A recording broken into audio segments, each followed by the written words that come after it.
वो इतना छोटा नहीं है कि वो अपने ही बनाए बच्चों की पूजा ना स्वीकार करे, क्योंकि उसके बच्चों ने उसी के बनाए दूसरे बच्चों को घर में जगह दी। घर में कुत्ता पालने के लिए ये अनर्गल तर्क देते हैं और अपने ही तर्क से स्वयं का खंडन भी कर लेते हैं।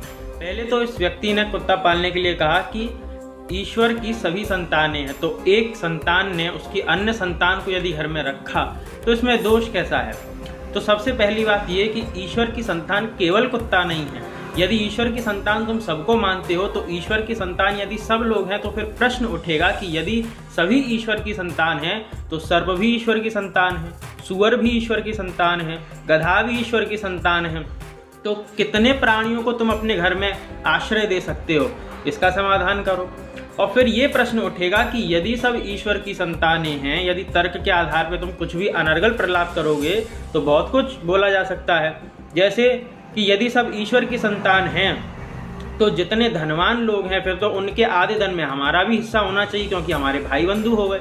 तो इस बात में कोई संदेह नहीं है कि सब ईश्वर की संतानें हैं, अवश्य सब ईश्वर की संतानें हैं। फिर अपने आप से प्रश्न करो कि यदि सब ईश्वर की संतानें हैं तो एक व्यक्ति धनवान है और एक व्यक्ति यदि निर्धन है तो इसके पीछे का कारण क्या है।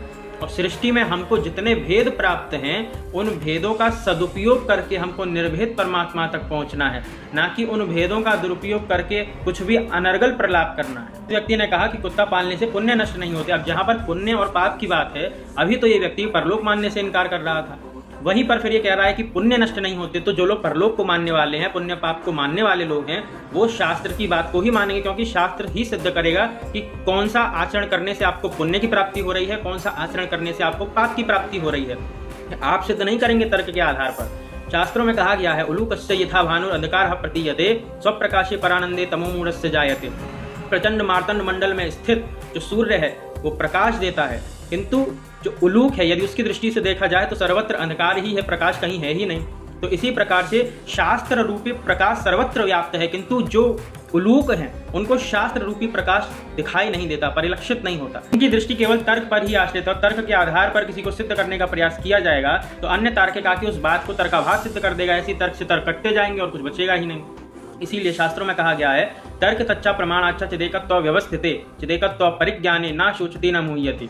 अर्थात कि धर्मादि विज्ञान को समझने के लिए धर्मशास्त्रों की आवश्यकता है, ना कि तर्क की। परलोक में क्या फल होगा उसका, कर्म करने से, किस कार्य को करने से क्या फल की प्राप्ति होगी, क्या कार्य हमको करना है, क्या कार्य नहीं करना है, धर्मशास्त्र से ज्ञान लेना चाहिए, ना कि अपने मन के अनुसार जो मन में आया सो कर देना चाहिए। इसीलिए धर्मशास्त्रों से जाने, ना कि तर्क से। जय श्री कृष्ण।